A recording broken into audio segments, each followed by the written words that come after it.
Hi everybody, welcome back to another video.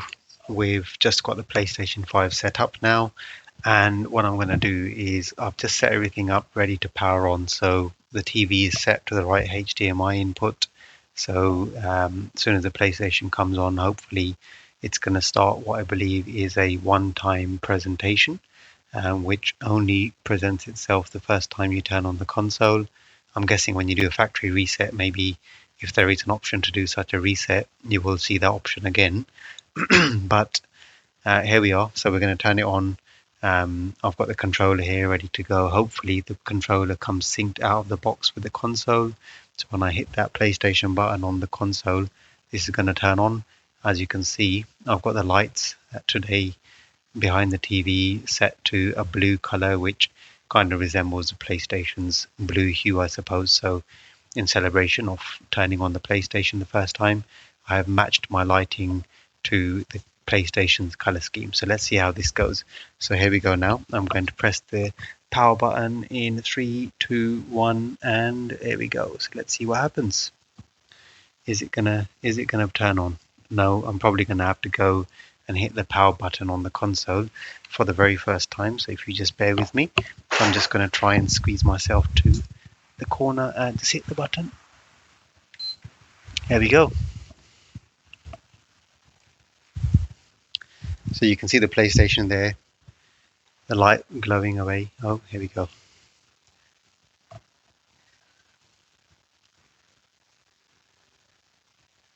We're adjusting the picture quality, okay.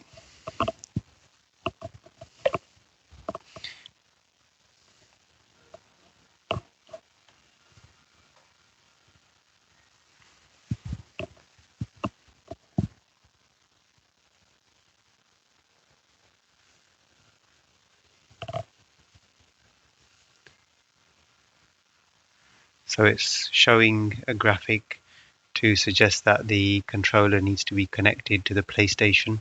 So if you just bear with me, I'm going to pause the video and just get that done. This is going to be to pair the controller with the PlayStation for the first time. So this is the first thing that you see. You see the graphic that's telling you to connect the controller to the actual console. Let me just go ahead and do that. I'll be right back. Right, so I've got the cable here. I've just connected to the PlayStation and I've connected it in now, and I'm pressing the PlayStation button, and the light on the pad is now glowing orange. It may be that the cable I've connected is only, there we go, right. So you can see this little light there as well as the glow that was coming around the pad. So let's go with United Kingdom.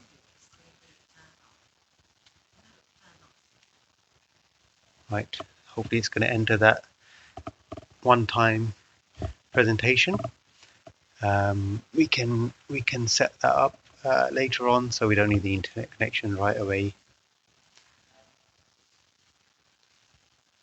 So it's asking me to adjust the display area, which is absolutely perfect. Doesn't need adjusting. All the circles are touching the corners of the screen.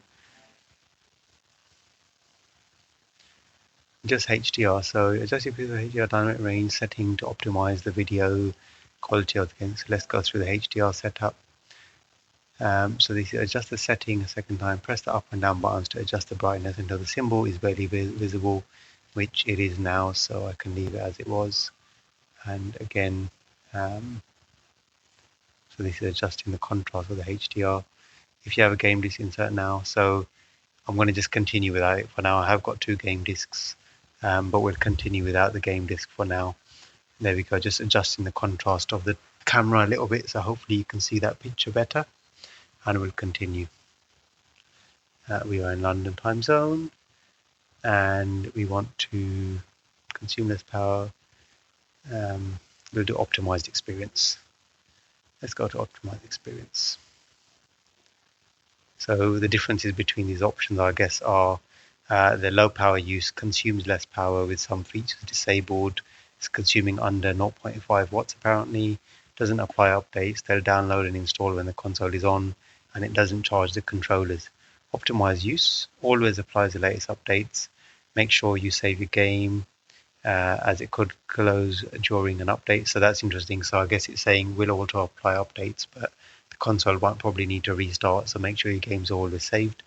It turns on remote play when you connect using PlayStation app or remote play, which will be useful, and charges controllers after entering rest mode. It consumes more power, so let's go with that one. Okay, and these are just terms and conditions, which absolutely we agree to. I'm guessing I can just go to agree without having to read them. Yep, and now I'm just going to go ahead and leave that as I'll put a name in there for now. I'll just put my own name in there. My nickname is going to be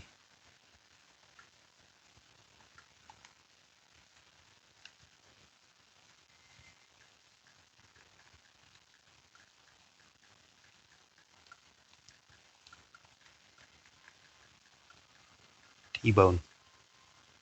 Oh, I missed that. There we go. Oh, I'm making a meal of this. Right,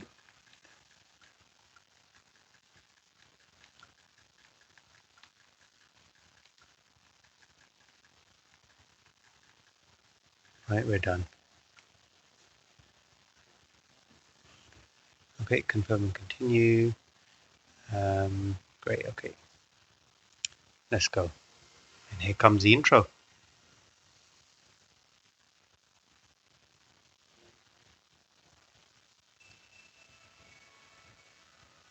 So I didn't see any presentation there. Not sure if I've missed it or not, but I think that's it. So while we're here then, shall we quickly have a look at the Astros playroom? Surprised we didn't get to see any presentation. Not sure why we missed that.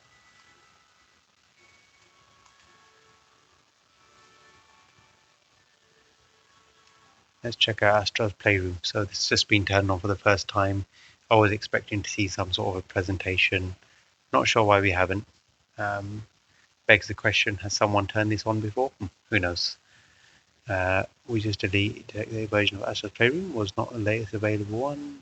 We recommend you close the app and install the update. But we'll just play anyway.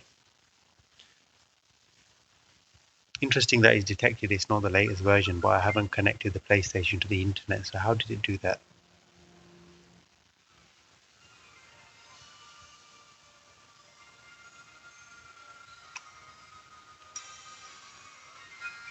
Controller, there's the controller there. The lighting on the controller is blue, and the little white light underneath the pad there.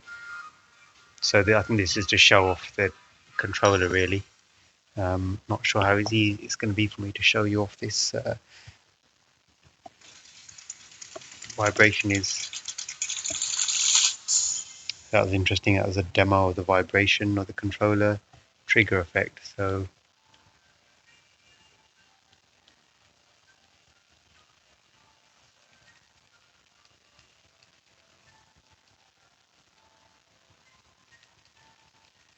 it's quite a little rumble on the triggers there when I'm pressing the triggers. So it's quite nice.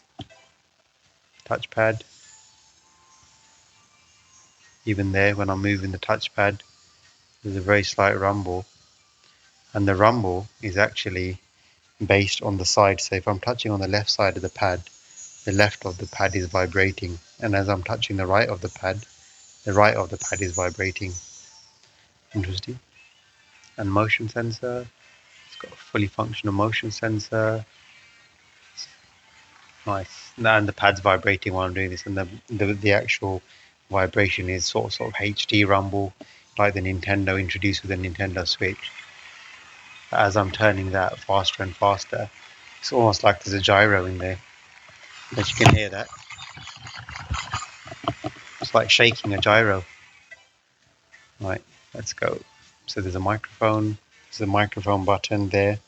When you press it, I suppose it mutes. Right. So I'm guessing this is more of a showcase type game to show off what the controller can do really. So you can see it moving around there. Wow.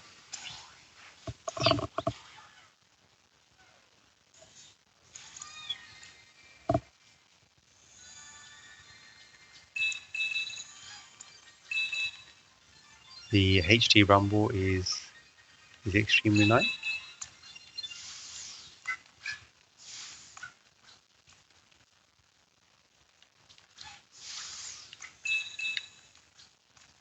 There's a little speaker here also on the DualSense pad, same with the DualSense 4, which is actually adding a really nice ambience to the sound. So very discreet sounds coming out of there, and it actually sounds really nice, to be honest.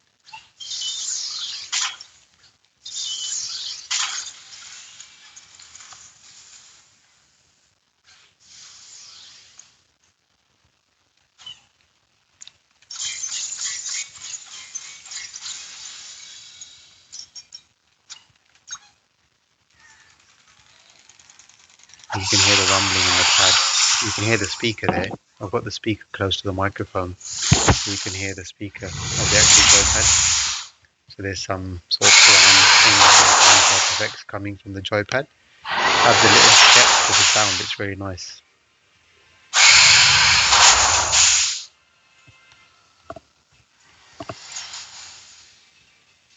Oh, PlayStation 1, absolute classic. Remember that very well.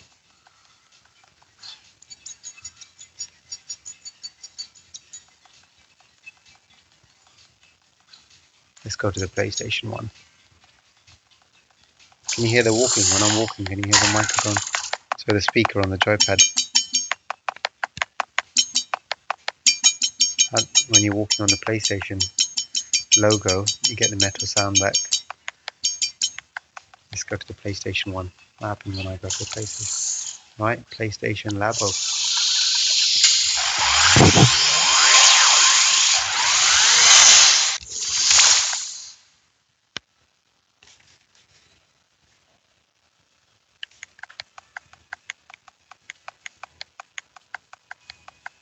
Very simple looking game, but very nice and simple looking game, I must say.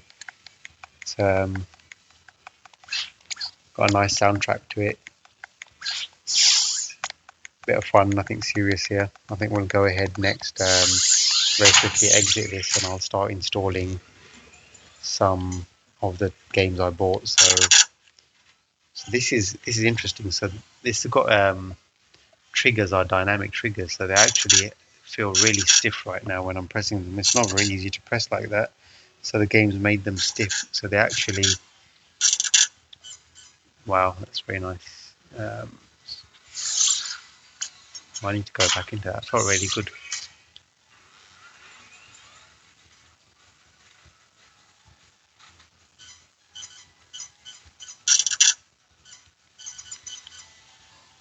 Right, so I'm using the motion controller here to control the arm on the TV.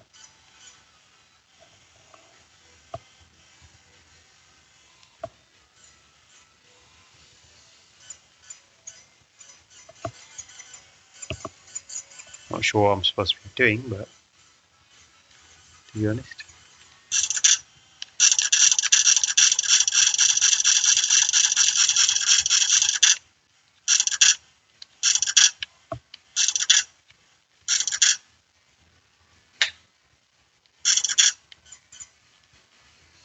Really not sure what's supposed to be happening here, but let's exit from that. Right, so Astros Playroom, everybody. So what you've seen here is the PlayStation turning on for the very first time, and quite disappointingly, I was looking forward to some sort of presentation animation, which I definitely didn't seem to see. Very hard to say why I didn't see that, but I didn't. So there we go. I'm going to now exit this game if I know how. Pretending to know how, but I don't. And I'm going to, I think, press the PlayStation button there for long enough, and I can go back to home. So go home. There we go. So I'm going home. Right. So this is the dashboard. What have we got there? We've got the PlayStation Store. I'm not signed in online yet. I'll sign in with my PSN account probably before the next video when I install games. Game library, obviously the one that's installed. And I believe with the console, once you sign in, you get a couple of games for free. So Last of Us Remastered, and I think God of War maybe as well, as a freebie. So I'll activate those once I'm signed into my PSN account. And there's a media tab here, which will show any media you've got on your device or maybe on the network as well, maybe DLNA or other. So there you have it, ladies and gentlemen. I hope you've enjoyed this. First impressions of turning on the PlayStation 5 for the very first time. Um, if you've got any questions, definitely ask me. If you want to see what's available in the sort of settings menus, let me know. I'll be more than happy to dig around. Settings menu is here, as you can see. But if there's anything specific you want to know, because it's probably going to be quite large, I don't want to spend time digging around every option here on the video. Just let me know in the comment section below and I'll be able to answer your questions as soon as I can. Hope you've enjoyed the video. If you have, as always, leave a thumbs up please, and don't forget to hit the subscribe button over here in the corner and you'll be notified of any up and coming videos. Thanks for watching, take care and all the best. Bye bye.